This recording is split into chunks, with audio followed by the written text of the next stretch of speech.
Ferdinand dengan NIM 113220080 dari Fakultas Keperawatan dan Kebidanan Program Studi S1 Keperawatan. Mohon izin Bapak Rudi Umar Santoso SPD MPD selaku dosen mata kuliah Bahasa Indonesia, izinkan saya untuk menceritakan pengalaman saya menggunakan bahasa saya sehari-hari. Halo teman-teman semua, kalian bisa panggil aku dengan nama Viola. Aku lulusan dari SMA Negeri 22 Surabaya, aku dari kelas IPA 5. Di kelas IPA 5, aku memiliki 14 teman yang menurut aku sudah kuanggap seperti saudara. Kalau dibilang satu circle atau satu kumpulan, bisa dibilang iya dan tidak, karena sebenarnya kita tuh netral.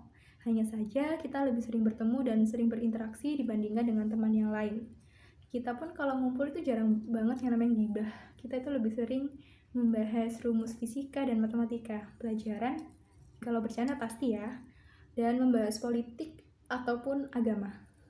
Padahal, di pertemanan ini tuh memiliki 4 keyakinan yang berbeda. Ada Islam, Kristen, Katolik, dan kepercayaan. Tapi nggak membuat kita semakin jauh atau benci-bencian, malah membuat kita semakin dekat dan bisa menghargai satu sama lain. Singkat cerita, di bulan Januari, di mana ada pemilihan siswa eligible untuk SNMPTN, dari 14 temanku, hanya 3 nama yang tercantum di siswa eligible, termasuk aku. Tapi aku nggak bangga dengan hal itu, karena untuk bisa masuk ke PTN itu harus membutuhkan strategi yang matang.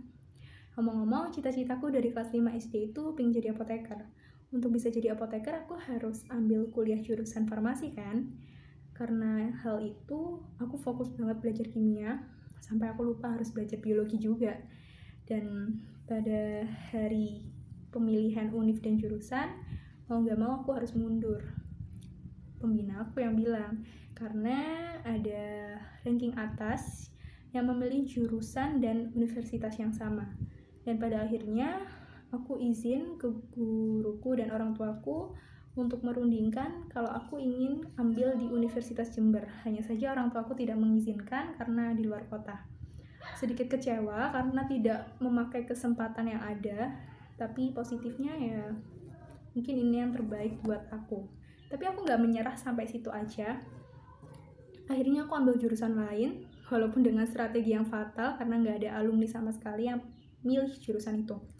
Dan pada bulan Maret, pengumuman muncul, aku mendapat warna merah yang artinya nggak lolos. Aku nggak nyerah sampai situ juga sih. Aku masih cari informasi lagi tentang perkuliahan, dan pada akhirnya aku mengikuti tes CBT SIMAMA yang diselenggarakan oleh Politeknik Kementerian Kesehatan Surabaya. Pada saat aku membuka pengumuman, alhamdulillah aku lolos di pilihan pertama, yaitu S1 Keperawatan. Mungkin ada yang tanya, loh kok jadi keperawatan, bukannya tadi pengen jadi apoteker? Ya, karena di Poltekkes nggak ada farmasi, ya akhirnya aku ambil jurusan lain. Dan aku kira sampai di situ aja, ternyata masih ada tes lagi, yaitu tes kesehatan. Tapi sayangnya Allah berkehendak lain, aku dijadikan cadangan. Dan akhirnya aku langsung minta kepada orang tua untuk langsung masuk UNUSA. Walaupun sebenarnya UNUSA itu bukan tujuan awalku. Tujuan awalku pengen ambil farmasi di Widya Mandala. Tapi setelah aku pikir-pikir lagi, kayaknya enggak. Aku pilih UNUSA aja. Tetapi sebelum aku daftar ke UNUSA, orang tuaku sempat menawarkanku untuk mengikuti SBMPTN. Karena diriku sudah overthinking duluan dan gak percaya dengan potensi diriku, aku tidak ikut SBMPTN. Aku langsung masuk UNUSA. Singkat cerita, pengumuman SBMPTN, temanku banyak banget yang lolos SBMPTN. Ada yang lolos di UPN, UNESA, Politeknik Perkapalan Negeri Surabaya, Politeknik Elektronika Negeri Surabaya, di Universitas Jember, di Trunojoyo Madura, di Politeknik Negeri Malang, Politeknik Negeri Madura. Ikut bangga rasanya. Aku gak berkecil hati, aku masuk swasta. Aku bangga bisa menjadi bagian anak kesehatan dari UNUSA.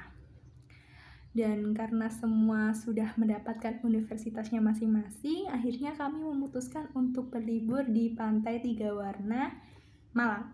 Di situ benar-benar momen yang gak bisa aku lupakan. Itu berkesan banget karena kita gak nginep, kita berangkat itu hanya 1 hari. dan itu benar-benar kejar-kejaran waktu. Itu seru banget. Kesan pesan dari pengalaman yang aku lalui, menurutku kamu gak perlu menyesal kamu akan berkuliah di mana, tapi kamu akan menyesal ketika kamu tidak berusaha sama sekali untuk memulai sesuatu yang baru. Dan aku mulai mencintai jurusanku saat ini. Mungkin di jurusan perawat inilah aku belajar tentang sifat manusia yang berbeda-beda di dunia ini. Dan aku belajar sabar dan tekun. Dan menurutku keseruan itu akan didapat ketika kamu menjalaninya dengan ikhlas dan lapang dada. Sekian pengalaman dari saya. Wassalamualaikum warahmatullahi wabarakatuh.